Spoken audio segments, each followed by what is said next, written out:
암행어사가 행색이 초라하고 먹는 것이 부실하고 어려움을 당하더라도 그는 불행하거나 두려워하지 않습니다. 왜 그러냐면 그 사람 품속에는 마패가 있기 때문에 그렇습니다. 그래서 어떤 어려움이 있더라도 그 마패를 꺼내기만 하면 그 모든 상황은 반전이 되고 새로워집니다. 그래서 그 마패를 꺼내 보이는 그때에 암행어사의 가치가 빛나는 것이고 암행어사의 본질이 드러나는 겁니다. 그리스도인도 마찬가지입니다. 그리스도인들이 때로는 이 땅을 살아갈 때 다른 사람보다 좀 부족해 보일 수 있습니다. 다른 사람보다 가지지 못한 것이 있을 수 있고, 때로는 무시당하는 것처럼 느껴질 수도 있겠고, 때로는 억울한 일, 때로는 참 힘든 일을 겪을 때도 있습니다. 그러나 참 그리스도인들, 그 가슴에 예수 그리스도의 십자가가 있고 천국 소망이 있는 사람은 그것 때문에 불행하거나 괴로워하지 않습니다. 왜냐하면 그것을 끄집어내서 그 모든 현실과 상황을 바꿔 나갈 수 있는 힘이 모든 그리스도인들에게 있기 때문에 그렇습니다. 그것이 하나님의 약속이기 때문에 그렇습니다. 우리는 그리스도인입니다. 스스로 그리스도인이신 분들 아멘 하시길 바랍니다. 그리스도인입니다. 그러면 우리 속에 내가 품고 있는 그 십자가의 은혜, 그 구원의 감격을 내가 가지고 있기 때문에 이것을 끄집어내기만 하면 우리가 만나는 모든 삶의 현실의 문제와 우리의 고통의 문제들은 다르게 역사가 된다는 것을 우리는 꼭 기억해야 되는 것입니다. 오늘 읽은 본문 시편 142편은 다윗의 시편입니다. 다윗이 바로 그러했습니다. 세상에서 볼 때는 그는 이제 다 잃어버린 것처럼 보이고, 이제는 궁지에 몰려서 이제 소망이 없는 것처럼, 빛이 없는 것처럼 보이지만, 그가 포기하지 아니하고 그가 낭망하지 않는 것은 그 속에 숨겨진 하나님의 은혜를 끄집어낼 수 있는 힘이 있고, 바로 그 힘이 기도라는 것입니다. 성도 여러분, 오늘 우리에게 어떤 형편과 어떤 어려움이 우리를 둘러싸고 있는지 우리는 모릅니다. 그러나 우리가 잊지 말아야 될 것은 우리 속에 하나님의 그 영광의 빛이 있는데 그것을 끄집어내는 방법은 기도라는 강력한 무기가 있다는 것을 결코 잊어버려서는 안 됩니다. 내가 기도를 잃어버리지 아니하면, 내가 기도를 기억하고 살아간다면 우리는 세상에서 결코 작은 자도 아니고 실패한 자도 아니고 불행한 자도 아니라는 겁니다. 오늘 이 시편 142편의 표제를 보면 다윗이 굴에 있을 때에 지은 맞쓰길 곧 기도라고 되어 있습니다. 다윗의 기도라는 얘기입니다. 근데 어디서 기도했다고 되어 있습니까? 굴 속에서 기도했다는 거예요. 다윗이 이제 기름 부음을 받아서 앞으로 자기가 왕이 됐다고 그렇게 하나님 앞에 선택을 받았습니다. 그리고 골리앗을 죽이면서 이스라엘의 인기가 높아졌습니다. 그랬더니 사울 왕이 시기합니다. 그래서 죽이러 다닙니다. 이제 그것 때문에 도망다닙니다. 도망다니다가 이제 굴속까지 들어가는데, 이 굴속에 들어갔다는 것은 막다른 길이라는 얘기예요. 더 이상 갈 데가 없는 거예요. 피할 곳이 없는 거예요. 그 굴속에 들어가 있는 거예요. 바로 여기에서 하나님의 은혜 역사를, 그 숨겨두신 은혜의 역사를 한번 끄집어내고자 하는 기도가 오늘 본문의 시편 142편의 기도라는 겁니다. 이 다윗의 기도를 우리가 한번 보겠습니다. 그는 자신의 처지를 철저하게 고백하면서 이 기도를 시작합니다. 1절과 2절입니다. 내가 소리내어 여호와께 부르짖으며 소리내어 여호와께 간구하는도다. 내가 내 원통함을 그의 앞에 토로하며 내 우환을 그의 앞에 진술하는도다. 이 원통함이라는 것은 다른 번역에 보면 억울함, 그리고 우환이라는 것은 고통, 이렇게 번역을 합니다. 지금 이 다윗이 기도를 하는데 먼저 자신의 처지를 얘기를 해요. 하나님, 제가 너무 고통스럽습니다. 하나님, 저 너무 억울합니다. 그래서 제가 부르짖어 하나님 앞에 기도합니다. 하나님, 저 기도 소리 좀 들어주세요 라고 자신의 현실을 아주 솔직하게 내어놓고 있습니다. 여러분, 기도의 가장 중요한 첫 번째 스텝이 바로 이거예요. 솔직해져야 되는 거예요. 솔직해져야 되는 거예요. 자신의 형편을, 자신의 상황을 그대로 인정하고 나가는 것이 기도의 첫 번째 중요한 원칙입니다. 누군가의 도움이 필요한 사람이 있습니다. 그래서 사람을 찾아갑니다. 사람을 찾아가서 하는 얘기가, 사실 뭐 나 도와주겠다는 사람 당신 외에도 많이 있지만 당신은 나를 도와줄 수 있는 기회를 내가 드릴게요. 내가 지금 이런 거 있는 거 좀 도와주세요. 당신에게 기회 드리는 거라고. 나 당신 아니어도 된다고. 이렇게 얘기하는 사람들이 없을 것 같죠? 의외로 많습니다. 저는 이런 사람 여름 만납니다. 당신 아니어도 되지만 당신 나 좀 도와주라고. 그런 얘기를 들으면서 그렇군요, 내가 당신을 도와드려야 되겠습니다, 그래 얘기한 마음이 들까요? 그런 마음 안 듭니다. 오히려 그런 마음 들다가도 없어집니다. 사람이 어떤 도움이 필요하고 어떤 절실함이 있을 때 자기가 솔직하게 얘기하는 거 좋아요. 내가 지금 당신의 도움이 아니면 저는 안 됩니다, 당신이 나를 도와줄 그분입니다, 도와주십시오 할 때 마음이 움직이는 거지, 아이고 뭐 딴 사람도 있지만, 물론 우리가 자존심을 내려놓고 얘기 못하는 경우가 많이 있습니다만, 그러나 우리의 기도의 대상인 하나님은 우리의 자존심을 내세우는 분이 결코 아니라는 것을 우리가 꼭 기억하고 기도해야 됩니다. 그러면서 기도를 할 때에 우리가 하나님 앞에서는 정말 벌거벗은 모습으로 기도해야 되는 거예요. 주님, 제 형편이 이렇습니다, 하나님 제가 정말 상황이 이렇습니다, 너무 억울해요 하나님, 너무 고통스러워요 하나님. 그 솔직한 고백으로 주님 앞에 나갈 때에 하나님 역사가 시작되는 거예요. 지금 다윗이 그렇게 기도하고 있는 겁니다. 하나님, 제가 너무 원통합니다, 너무 억울합니다, 너무 원한이 있습니다, 도와주옵소서. 성도 여러분, 우리가 삶에 살아가는 동안에 어떤 고통이 어떤 모양으로 이렇게 다가올지 모릅니다. 이때는 이런 모양으로 다가오고 저때는 저런 모양으로도 다가옵니다. 그러나 우리가 그 어떤 모양이 다른 모양으로 우리에게 고통이 오고 억울함이 있고 힘든 일이 있고, 그리고 강도와 세기와 색깔은 다 다를지 모르겠지만 우리에게 동일한 한 가지는, 우리가 그 문제를 만났을 때 해야 되는 그 기도의 대상은 우리 하나님 한 분이라는 것을 명확하게 기억하고 살아가는 하나님의 사람들 다 되기를 주님의 이름으로 축원합니다. 문제는 다양할 수 있습니다. 어려움은 다양할 수 있습니다. 그 깊이도 다양할 수 있습니다. 그러나 그리스도인이라면 우리가 품고 있는 이 은혜의 그 빛을 끄집어내는 그 기도라는 것을 잊어버리고 살아가는 안 된다라는 거예요. 기도의 대상은 우리의 안고 일어섬까지도 다 아시는 하나님입니다. 우리가 기도하는 그 기도의 대상은 우리의 작은 신음소리도 이미 다 듣고 알고 계시는 분입니다.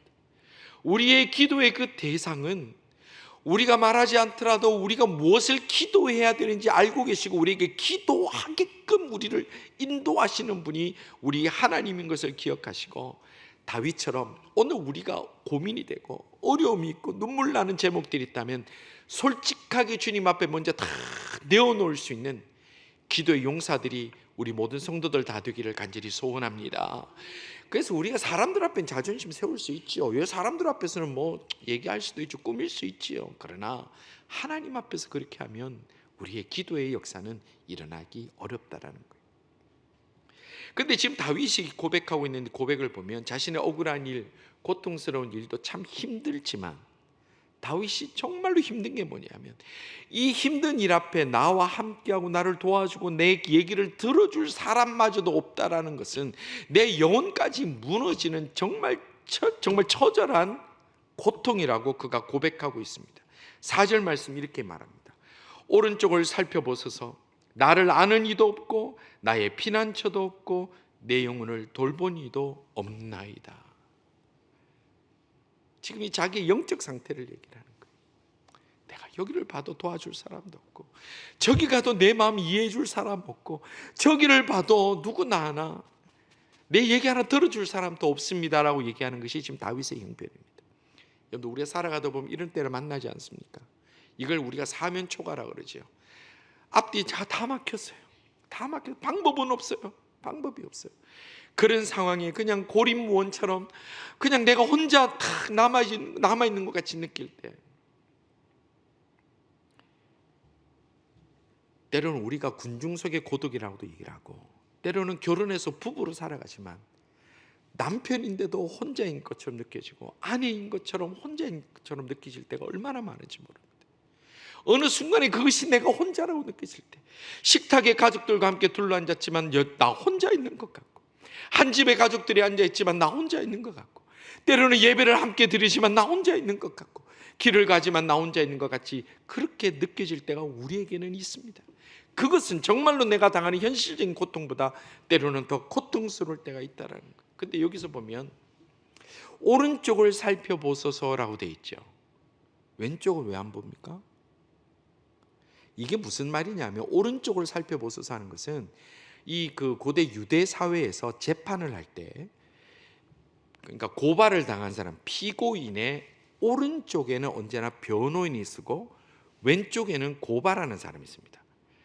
이게 현대법정도 똑같죠. 현대법정도 여러분들 드라마나 영화에 보신 거 잘 생각해 보시면 어떤 재판을 받는 피의자가 있으면 오른쪽에는 변호인이 있고 왼쪽에는 검사가 있고 그렇게 앉아 있습니다. 그게 그때나 지금이나 다 그래서 그러니까 오른쪽이라는 말은 무슨 말이냐면 그냥 왼쪽은 왜 안 받니? 지금 그 얘기하는 게 아니라 어차피 왼쪽은 나를 고발하는 사람, 어차피 나를 망하게 하는 사람, 어차피 내가 잘 되기를 원치 않는 사람들이 있기 때문에 그쪽은 볼 것도 없다는 거예요. 그냥 오른쪽을 본다는 것은 나와 함께할 나의 변호할 위치에 있는 그 사람들을 찾아보는데 그런데도 불구하고 나를 아는 이도 없고 나의 피난처도 없고 내 영혼을 돌보는 이도 없나이다.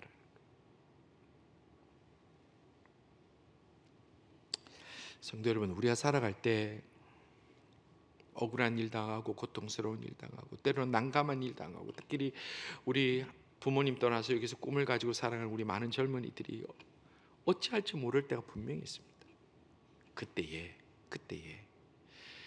그래도 누군가가 나의 얘기를 들어주고 도와주면 좋은데 나를 아는 이도 없고 피난처도 없고 영혼을 돌보는 이도 없는 그때가 있을지라도 여러분들 너무 낭망하지 않기를 바랍니다.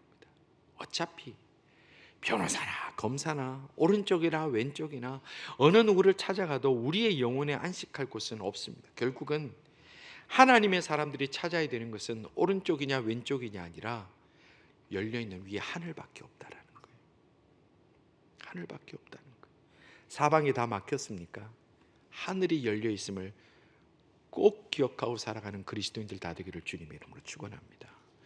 우리는 끊임없이 사람만 찾아다닙니다. 저 사람 날 도와주지 않아. 저 사람 나를 이해하지 않아. 저 사람 나를 외롭게 만들어. 그게 그렇다면 왜 우리가 열려있는 하늘을 바라보는 눈을 가지지 못하는지 거기에 대한 안타까움을 가져야 되는 거예요. 사람에게는 소망이 있다 하더라도 한시적입니다. 사람에게는 희망이 있더라도 금세 꺼져가는 불꽃입니다. 그러나 열려있는 하늘은 내가 그 나라 갈 때까지 하나님께서는 닫지 아니하시고 하나님께서는 우리를 버리지 아니하시고 계속해서 열어두시고 바라보고 찾는 자의 그 영혼을 붙들어 주시는 그 하나님이 계심을 우리가 확실히 믿고 사람이 없다고 좌우가 막혔다고 포기하지 아니하고 하나님을 향하여 하늘을 향하여 부르짖고 나가는 하나님의 사람들 다 되시기를 주님의 이름으로 축원합니다. 우리가 기도하지 않는 이유는 사람을 보기 때문에 기도하지 않습니다. 그러나 하늘을 보면 기도할 수 있는 힘이 열린다는 것을 우리가 기억해야 되는 거예요. 그래서 다윗의 선택이 바로 그런 선택을 했습니다. 그는 오른쪽 왼쪽 더 이상 살피지 않고 이제 하나님을 찾고 있습니다. 5절 말씀입니다. 여호와여 내가 주께 부르짖어 말하기를. 그러니까 4절에 보니까 뭐라고 그랬어요? 오른쪽 봐도 없고 사람 없고 아무도 없다 그랬죠. 그 다음에 선택이 뭐죠? 여호와여 내가 주께 부르짖어 말하기를. 주는 나의 피난처시요 살아있는 사람들의 땅에서 나의 분기신이라 하였나이다. 아멘. 지금 다윗이 동굴에 숨어 있습니다. 동굴이 영원한 안식처가 될 수 있을까요? 이 땅에 여러분들 영원한 안식처가 있습니까? 이 땅에 영원히 나를 보호해 주는 그 누군가가 있습니까? 그 장소가 있습니까? 이 땅에 유토피아가 있습니까? 이 땅에 무릉도원이 있습니까? 이 땅에 천국과 같은 교회, 마냥 이상적인 교회 그런 단체가 있습니까? 없습니다. 단연코 없습니다. 그래서 인생의 불행은 뭐냐 하면 내가 있는 그곳을 아름다운 하나님의 터전으로 만들 생각을 하지 못하고 계속해서 나를 보호할 곳을 찾아다닙니다. 나를 보호해 줄 사람을 찾아다닙니다. 나를 이해해 줄 곳을 찾아다닙니다. 그러니까 사람들이 평생에 목말라 찾아만 다니다가 그렇게 인생이 다 끝나버리는 거예요. 이 땅은 그런 곳이 있다고 성경은 말씀하지 않습니다. 여러분들 유명한 벨기에 동화 제가 종종 얘기 드리는 파랑새라는 동화 아시지 않습니까? 틸틸, 비틸 남매죠. 이제 뭐 할머니가 파랑새를 찾아달라 그래가지고 이제 막 찾아다니는데 결국 포기합니다. 못 찾았습니다. 그리고 집에 왔더니 집에 있던 비둘기가 파랑새더라는 거예요. 성도 여러분, 우리가 하나님을 믿고 또 지금 예배하는 이 자리에 있습니다.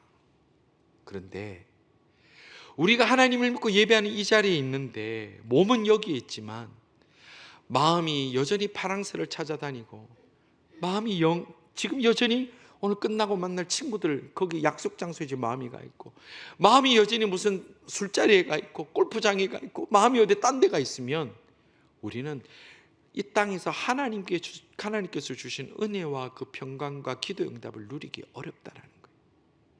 몸이 이곳에 나와 있으면 우리의 마음과 우리의 생각과 우리의 모든 것이 하나님께로 가득 집중되어지고, 이곳에서 하나님께서 주시는 영적인 샘을 마시고 돌아가고, 하나님께서 주시는 기도의 응답을 받고 돌아가고, 이곳에서 하나님께서 나를 치유하여 주시는 그 은혜의 손길을 체험하고 돌아갈 수 있는 하나님의 사람들 다 되시기를 주님의 이름으로 축원합니다. 꼭 공부 못하는 학생들이 영어 시간에 수학 숙제하고 수학 시간에 국어 숙제하다가 쌤인데 얻어 터지는 거예요. 우리가 지금 그렇게 산다는 거예요. 예배 시간에 앉아갖고 맨날 집에 있는 것 걱정하고, 집에 앉아갖고 맨날 교회 걱정하고, 교회 걱정하시는지 모르겠습니다만 여기 와서 잘해. 여기 와서 예배 드리면 돼. 하나님이여, 하나님이 어디 계시나니까 와 있는데도 지금 못 찾아요. 와 있는데도.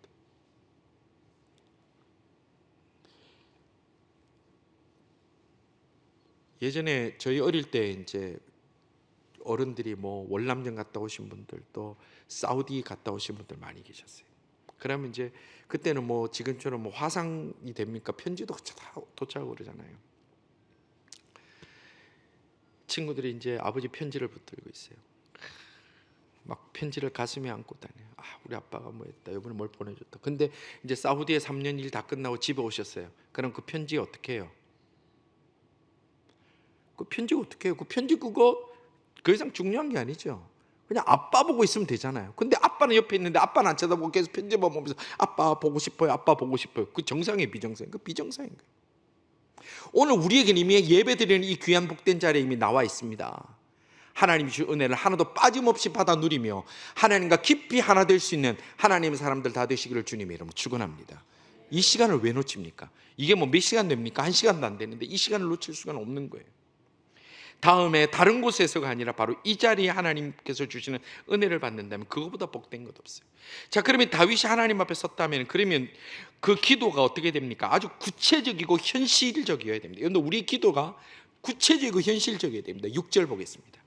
나의 부르짖음을 들으소서. 나는 심히 비천하나이다. 나를 핍박하는 자들에게서 나를 건지소서. 그들은 나보다 강하나이다. 지금 다윗이 자기를 뭐라고 표현했어요? 심히 비천하나이다. 현실 자각이 현실 자각. 하나님 앞에 자기 현실을 인식하는 거 굉장히 중요해요. 그리고 그 다음 기도가 뭡니까? 주님, 내가 비천하나이다. 나를 핍박하는 자들에게 건져 주십시오. 그들은 저보다 강합니다. 하나님, 강합니다. 건져 주십시오. 기도는 굉장히 구체적이어야 되는 거예요.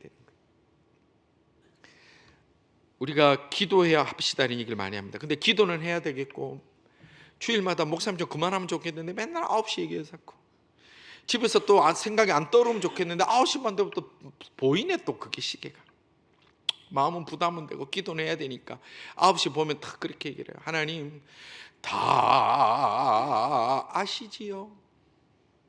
아멘. 그럼 하나님 응답도 아주 심플합니다. 그래, 네가 다 알아서 해라. 끝. 하나님은요, 몰라서 우리에게 기도하라는 게 아니에요. 하나님은 우리가 우리의 문제를 첫째 인식하기를 바라시는 거예요. 내 아이의 문제가 무엇인지 정확하게 인식하고 그 문제를 가지고, 하나님, 제가 이 문제를 가지고 주님 앞에 이렇게 구체적으로 나아갑니다라고 우리의 기도가 좀 더 구체적이며 하나님 앞에 좀 더 간절하면 나아가기를 원하는 것이 하나님의 마음이라는 거예요. 우리가 주님 다가 길수록 믿음이 좋은 것 같죠? 아시지요? 믿음 좋은 게 아니라 이건 기도하기 귀찮은 거예요. 기도가 습관이 안 된 거예요. 만약 어떤 아들이 이제 아버지에게 사업 자금을 좀 후원받고 싶어요. 그러면 제일 먼저 뭐부터 해야 됩니까? 저 아들입니다. 아버지는 사업 자금을 좀 후원받으려면 첫째, 우리는 사업에 꿈이 없어요. 우리 교회는 제일 먼저 뭐 해야 되냐면 사업 계획서를 디테일하게 짜야 돼요.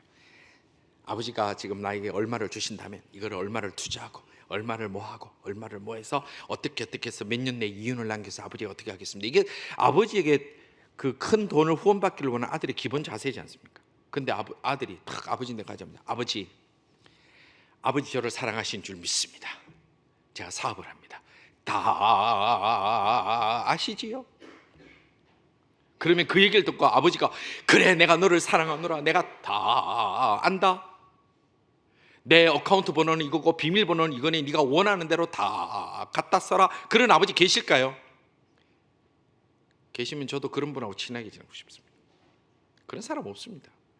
아무리 아버지고 아무리 그 아들이 지금 뭘 필요한지 알지만 구체적으로 계획이 없고 구체적인 강구가 없고 구체적인 내용이 없으면 그거 도와줄 아버지도 없습니다. 우리가 하나님 아버지를 우리가 자꾸 그렇게 몰아가요. 하나님 다 하시잖아요. 제가 꼭 얘기해야 하십니까? 하나님 우리가 얘기 안 해도 해 주셔야죠. 그게 하나님이고 그게 능력이죠. 왜 우리가 하나님을 그렇게 강요하냐고요. 하나님은 나는 그런 사람이, 그런 분이 아니라고 하는데 우리는 자꾸 하나님에게 그런 아버지가 되라는 거예요. 말 안 해도 다 주시고 가만히 있어도 복 주시고 딴짓해도 그냥 은혜 주시고 예배 안 드려도 그냥 하나님 내 주실 복 다 주시고 내 마음대로 살아도 건강 주시고 형통하게 주옵소서. 그게 우리의 모습이라는 거예요. 성도 여러분, 우리의 기도가 아름답기보다는 솔직하기를 바랍니다. 우리의 기도가 화려하기보다는 담백하기를 바랍니다. 그리고 우리 기도가 불꽃처럼 반짝이기보다는 깊은 불꽃처럼 꺼지지 않는 불처럼 우리의 기도가 하나님 앞에 아름답게 타올라서 어두운 굴 속에서도 빛을 찾아내는 기도의 용사들, 하나님의 사람들 다 되시기를 주님의 이름으로 축원합니다. 내가 구체적으로 뭘 하나님 앞에 기도해야 되지? 구체적으로 내가 뭘 하나님 앞에 간구해야 되지? 라고 그 기도의 기쁨을 우리가 깨달으면 그것보다 더 행복한 게 없다는 거예요. 그러면 기도를 그렇게 했다면 그 다음에 어떻게 해야 됩니까? 응답의 꿈을 꾸어야 됩니다. 7절입니다. 내 영혼을 옥에서 이끌어내사 주의 이름을 감사하게 하소서. 주께서 나에게 갚아주시리니 의인들이 나를 두르리이다. 아멘. 옥에서 끄집어낸다는 건 뭐냐면 이 모든 고통과 어려움에서 해방시켜 주십시오라는 거예요. 그리고 주의 이름을 감사하게 하소서라는 건 뭐냐면 이 해방이 되는 것이 저만의 소원이 아니라 이 문제에서 해방이 되면 하나님께 영광 올려드리는 일이 된다는 것을 그렇게 고백하면서 기도하고 있다는 거예요. 여러분들, 지금 우리가 만나는 어려움들이 있습니다. 우리가 정말 해결받고 싶은 문제가 있습니다. 그 문제를 향하여 기도하신 다음에 그 문제가 응답되면 여러분 어떻게 하나님 앞에 영광 올려드릴지 계획이 다 있습니까? 어떻게 영광 올려드리시겠습니까? 내 건강의 문제가 해결이 되면 어떻게 하나님께 영광 올려드리겠습니까? 내 경제적인 문제가 해결이 되면 어떻게 하나님께 영광 올려드리겠습니까? 내 관계의 문제, 고통이, 눈물과 슬픔이 해결이 되면 어떻게 하나님께 영광 올려드리겠습니까? 우리가 기도를 했다면 그 응답의 구체적인 그림도 우리가 가지고 있어야 되고 그것을 하나님 앞에 올려드려야 되는 거예요. 기도의 그 크기만큼 하나님의 역사의 그 크기도 결정되는 겁니다. 성도 여러분, 우리의 기도가 이제 이 겨울에 들어가는 이때에 까만 밤을 환히 밝힐 수 있을 만큼 불타오르고 아름답고 소망 가운데 나가는 기도가 될 수 있기를 주님의 이름으로 축원합니다.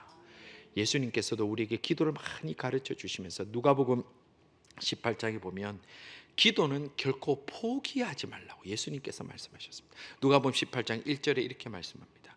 예수께서 그들에게 항상 기도하고 낙심하지 말아야 할 것을 비유로 말씀하여. 자, 항상 기도하고 내 뭐 하지 말라? 뭐 하지 말라?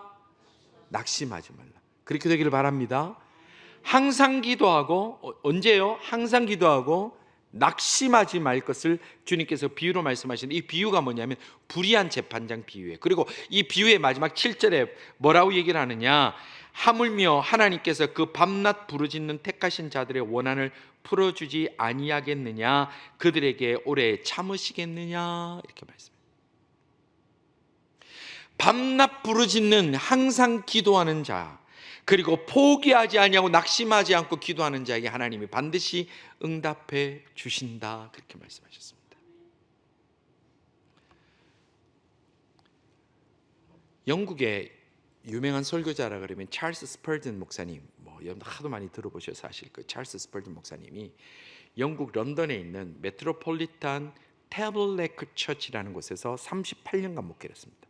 그 태블레크가 이제 이게 그 성막 이런 뜻인데, 메트로폴리탄 태블레크 철치에서 목회를 하셨는데, 그 교회가 뭐 많이 모이면 2만 명까지 그 옛날에 모이고, 뭐 못해도 6천 명씩 모여서 예배를 드렸답니다. 그러니까 많은 사람들이 목사님을 찾아와서 막 목회도 배우고 싶어하고 설교도 배우고 싶어하고 많이 찾아오는데, 그 목사님이 손님들이 오면 어디를 모시고 가냐면 꼭 교회 그 아래층에 있는 기도실로 모시고 간답니다. 그래서 가면 그 기도실이 일주일 내내 기도하는 사람이 끊이지 않는 거예요. 성도들이 시간만 남아서 기도하는 거예요. 항상 기도하는 거예요. 낙심하지 않고 기도하는 거예요. 그러면서 하신 얘기가, 우리 교회의 부흥과 우리 성도들의 역사는 이 기도실에서 일어나는 거예요. 자신의 설교가 아니라는 거예요. 기도실에서 일어나는 거예요. 그런데 놀라운 사실이, 이제 이 스펄전 목사님이 이제 미국으로 건너가셨습니다. 그리고 나서 그 메트로폴리탄 그 교회가 교세가 확 줄기 시작하는데, 많은 교회학자들이 분석하기를 그 이유가 뭘까? 세계적인 설교자인 스펄전 목사님이 떠났기 때문에 그러냐? 그렇게 보지 않습니다. 목사님이 떠나는 후에 그 교회의 기도 운동이 식기 시작한 거예요. 기도 운동이 식기 시작한 거예요. 여러분들, 우리의 신앙생활 한번 뒤돌아보십시오. 언제 우리에게 가장 큰 하나님의 역사가 임했습니까? 언제 가장 내가 하나님과 가까워졌을 때입니까? 기도할 때였습니다. 부르짖었을 때입니다. 내가 언제 응답받았습니까? 부르짖은 다음에 응답받았습니다. 그 아름다운 기억을 가지고 끊임없이 기도하고, 항상 기도하고, 낙심하지 아니하고, 오늘 또 주님의 손이 나를 만져주시고, 오늘 또 주님의 손이 나를 불쌍히 여겨주심에 대한 그 소망 가운데 살아가는 하나님의 사람들 다 되시기를 주님의 이름으로 축원합니다. 그리스도인이 기도하지 않으면 암행어사가 마패를 가슴에 품고 그거 꺼내지 않고 그냥 얻어맞고 죽는 거하고 다를까 뭐가 있냐는 거예요. 그게 뭐가 다르냐는 거예요. 우리는 기도라는 강력한 무기가 있습니다. 기도를 통해서 우리의 현실을 바꿀 수 있는 위대한 우리의 방법이 있고, 바로 다윗이 그랬고 수많은 기도의 선배들이 그랬습니다. 여러분들, 기도가 사라지면 교회도 아무 힘이 없습니다. 기도가 사라지면 하나님의 영광이 떠나갑니다. 그거 두려워하셔야 돼요. 기도하지 않는 교회는 하나님의 영광이 없습니다. 기도하지 않는 가정에는 하나님의 영광이 있지 않습니다. 기도하는 인생에는 하나님의 역사를 우리가 볼 수 없습니다. 우물 곁에서 목말라 죽는 것과 마찬가지라는 거예요. 그래서 우리가 언제나 주님 부르시는 그날까지 우리의 교회가, 우리의 가정과 우리의 인생이 기도하는 그 자리 주님 앞에 솔직하게 다 내어놓고 부르짖음으로 그 어두운 굴 속에서도 하나님의 불꽃이 찬란하게 빛나는 것을 꿈을 꾸며 나아가는, 그렇게 기도를 포기하지 아니하고 기도를 통하여 우리의 모든 삶의 현실이 바뀌어지는 역사를 체험하는 우리 모든 성도들과 우리들의 가정과 우리 교회가 되기를 주님의 이름으로 축원합니다.